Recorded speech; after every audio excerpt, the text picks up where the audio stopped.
Hello my dear sewing friends. If you know that little intro, you'll know what today's collab is about, and that is collab with Jen from Jen's Sewing Room in America.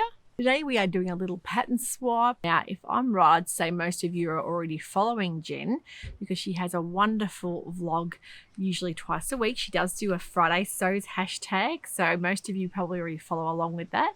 And she is a big lover of the big four patterns. And as you probably already know my channel, I'm a big lover of indie patterns. So we've decided to do a little pattern swap of our favorite patterns that we know have worked for us, that we've loved, that we've thought the other person would also enjoy doing. Now don't forget, if you're new here and you've been sent over from Jen's channel, I am all about creating your own wardrobes, sewing inspiration, pattern inspiration, fabrics, anything to do with creating your own wardrobe, you're at the right place for the Dahlia Society. And I say a big, huge welcome to you guys. If you don't know much about me, I am a mum of 5.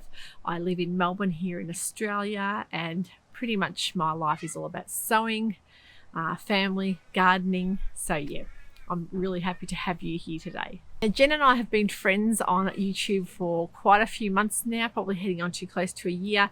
And she's always one of the first people to comment when she sees one of the vlogs. And she's the most inspiring, warm, friendly and lovely person that you could ever meet. And we have been conversing through emails, and I tell you, some of the emails, I feel like I know her. I haven't actually met her in real life, but I feel like I well and truly know her as a person.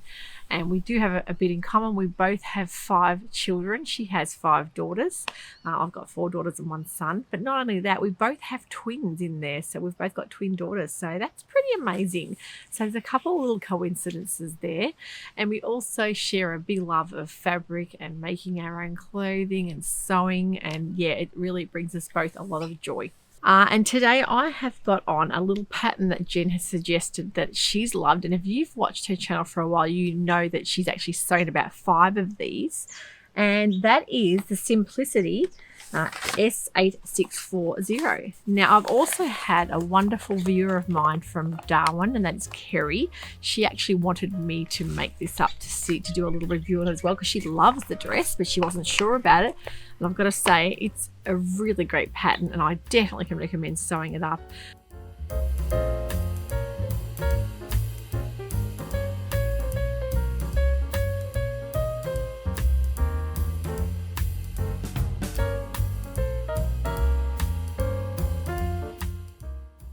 I've already mentioned I'm a huge indie pattern fan, but I do tend to like a few of the big 4 patterns, usually Very Easy Vogue. I love a Very Easy Vogue pattern, and there's a few Simplicity ones in there I'm also very keen, and I've made before and loved as well. So this is such a straightforward, really beginner friendly pattern. I think anyone could tackle. The instructions were really easy, really great, so there's no hassle with that at all. I decided to make this version in a beautiful light bubble crepe fabric.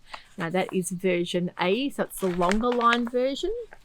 And you can see it has a lot of really interesting seam work. It's got panels on the front. It's got sort of angular patterns. I'd say architecturally interesting style pattern. And I really love anything like a tulip style or a balloon style skirt, especially when it has a lot of different seams and structure. I think it adds a lot of interest. And it's also extremely comfortable to wear, and it tends to dress up just a basic style shift dress. So when you've got a little bit of seam work, a bit of shaping, you always feel a little bit more put together. So the first one I made in the A was in a beautiful soft crepe fabric. I've popped the pockets on the front. I think that it works quite well with this fabric. I don't know if more of a structured fabric, the pockets don't lend themselves quite as nicely. Well, that's my opinion, because they have got a little bit of gathering. You might find that the pockets are a little bit low, but that again is very easy to just adjust on the pattern. It's a great dress for using minimal fabric. So just in about 2 meters of fabric, I made this. I decided to do the facing on the sleeves. Now one thing I did do is I did stitch down the facing. I find that arm facings are really annoying for sort of poking in and out. Even though they're understitched, I think they still need to be sort of held in there.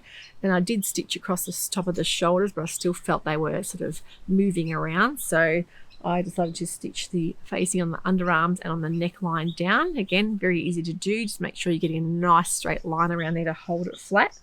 I love the seam work through the middle and the angles here. I think it gives a lovely silhouette. And I also love on the pattern that you've got this beautiful arch style split at the sides that really sort of concaves up. I think it's a really interesting, I haven't seen that on any other type of pattern before. I think it's very unique. And I think that the fabric will determine the look of it. It does state here could be made in batiks, challis, chambray, cottons, crepes, gauze, jacquards, linens, but not suitable for plaids and stripes. But I have seen Jen do the chevron style striping and it looks amazing. So if you're up for doing something a bit more intricate and a bit more fiddly, definitely check out her vlog on this dress and you'll be amazed at how good the chevron style striping looks on hers. She's also experimented with the side splits. She's done a few different, I think one of them she's done more of an angular side split and one of them she's done more of a curve, so that's quite easy to sort of muck around and change that as well. The next version I made was version C, so that's the shorter style in the sort of mid sort of half sleeve. And I've made this in a double gauze, and this double gauze was from Fabric Deluxe here in Melbourne.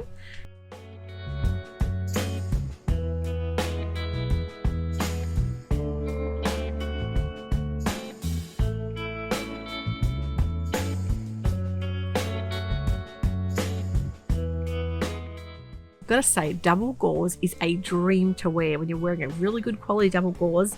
It's the softest, most beautiful fabric on the skin and it really breathes well. And if you're like me and you like a natural fibre, you're going to love a cotton double gauze. I had a lot of people comment on double gauze being a nightmare to sew, and I think it must really depend on the quality that you're using, because this gave me no grief at all. It was a really lovely sew and I really didn't want to waste any of the fabric, so I decided to do a sleeve on that as well, just to show off that beautiful colour. I love a gorgeous green. I'm a big green fan, and I think these are very festive looking. I think the one I've got on now reminds me of a stained glass for Christmas time, and you can add a little festive earring just to dress it up a bit. And this one, I think a red shoe or a bit of red lippy will really dress up a plain dress as well. So loving the fact that they've got the two different lengths, two different fabrics.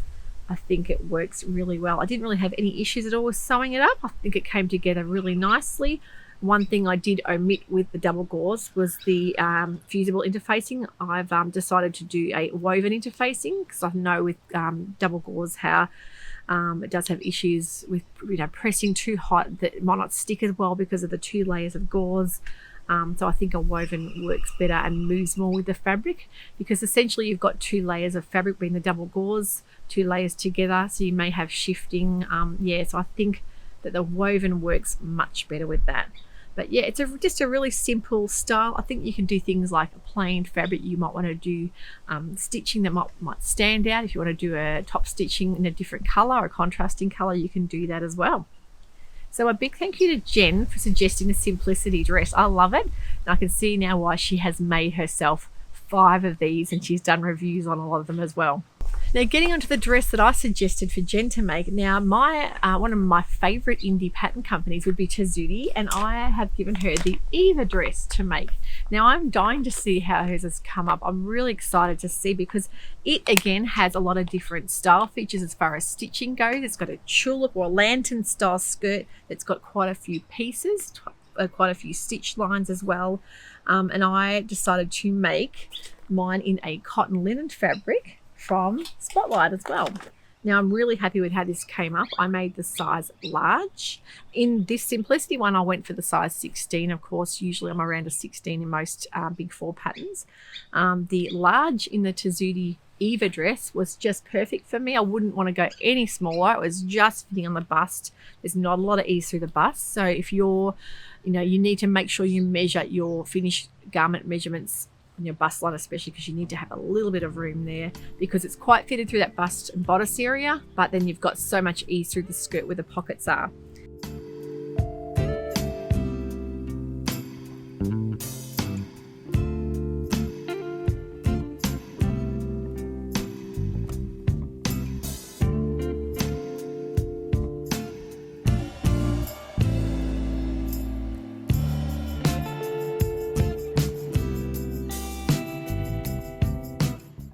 Now, I can't lie, I had a little bit of trouble. It was all my own doing. I actually cut out the bottom panel with the print the reverse way, and because the way the skirt is at the bottom, it curves up, I actually took that as being the bottom of the skirt. Wasn't looking at my pattern properly when I was cutting out. Big no-no. Always check your pattern pieces and your pattern layout. And I cut the print upside down. But I think I can get away with it because it is very abstract. I think there's a lot of patterns that wouldn't be as lenient. I would have come into a lot of trouble there trying to hide it. So very, very happy that being such an abstract print, it doesn't stand out quite so much. But I know someone will see it and pick it up, especially with the photos. There's always people with a keen eye there in the sewing community that would pick things like that up. But I am happy to wear it with that print on the bottom bit upside down. I think I can get away with it as well. I love the style of this dress, and I really hope Jen enjoys making and sewing, and I'm really dying to see how it's looked on her, and I know she will do it justice because we do have similar taste in a lot of dresses, a lot of patterns, and I hope she will then go on to make some more Sewciety patterns because I've found them to be great patterns through the years. I've made just about all of their dresses and some of their pants as well. They've got some great tops, and they are all hand drafted or hand drawn by Colette's mother, who is the founder of Sewciety patterns. They are really unique, and you'll see that when you print them out, you can see they've been hand drawn as well. So they have used a lot of old techniques there and a lot of tried and true patterns that have worked well for years for them as well. Sewciety also have their fabric stores in Melbourne and in Sydney as well. So if you love the patterns and you really are interested to see what fabrics they stock, I think you will be very, very pleased with the beautiful luxurious range they have there. They do have a lot of top end fabrics, a lot of silks, and a lot of really special unique fabrics. So definitely have a look at their website too while you're there. And everyone knows Sewciety from the Free Mandy boat tee pattern. They also have the Free Munro turtleneck pattern and the Zoe pattern. Also the wonderful Athena pattern, which is a beautiful tunic style blouse. They are all free patterns, so if you haven't downloaded them, I would highly suggest you popping over and downloading and adding them to your pattern collection. They're for free, so why not? Now with the Eva dress, you can make it in a variety of fabrics. Of course, linen being one of the top picks there. Cotton linens, cotton gauzes. I think I can imagine a seersucker would be just amazing in this dress. The beautiful cool feel of a seersucker fabric, there is nothing quite like it. And with a dress like this, I think the comfort and cool fabric will really lend itself nicely to the pattern. Even a double gauze would be great, but I really think things like a crepe and a rayon as well. There's quite a few fabrics that you could possibly get away with, and I think definitely the drapier, the different it will look if you have more of a structured fabric. Again, it'll give it more of that tulip style effect to the skirt. Definitely make sure you're following the directions really well there. It does have a lot of the stitch lines showing. Again, you can use a coordinating or contrasting thread if you want that sort of top stitching to really stand out. For example, if you wanted to do like a chambray or a denim in the Eva dress and you wanted to do a nice top stitching in like a bold kind of a bright color, that's quite easy to do as well, and it'll really add a bit of unique feature to the garment too. So I'm really looking forward to seeing Jen's creations. I want to see how the Eva looks on her because I think it will really suit her. And yeah, when we did decide to do a swap, straight away I just thought I could imagine Sewciety patterns on her. I think it would be her style, her vibe. I think would just, you can kind of tell by looking at a person and their style what patterns will suit them. Well, I kind of tend to do that sometimes, but I'm really excited to do this collab with her, and I want to thank her for all the wonderful support she's given me and the wonderful conversing we've been doing. We've really made a good friendship there, and I can see plenty of collabs coming up in the future too. So I hope you've enjoyed that today, and of course make sure you pop over to Jen's channel if you haven't already subscribed. Please do that. And I think it's also, when you're watching Jen, it's also just like catching up with a friend for a coffee because she has a very warm, very beautiful personality that comes through the screen. A big Merry Christmas to everybody who celebrates that. Happy holidays. If you're not celebrating Christmas, I hope you have a wonderful holiday season. If you're wanting some more holiday inspiration on sewing some special Christmas wear, please don't forget to keep up with my episodes. I have more coming. I'm trying to get 3 out a week at the moment just to keep you all motivated and sewing. Take care. Go and check out Jen's channel. Happy sewing and bye for now.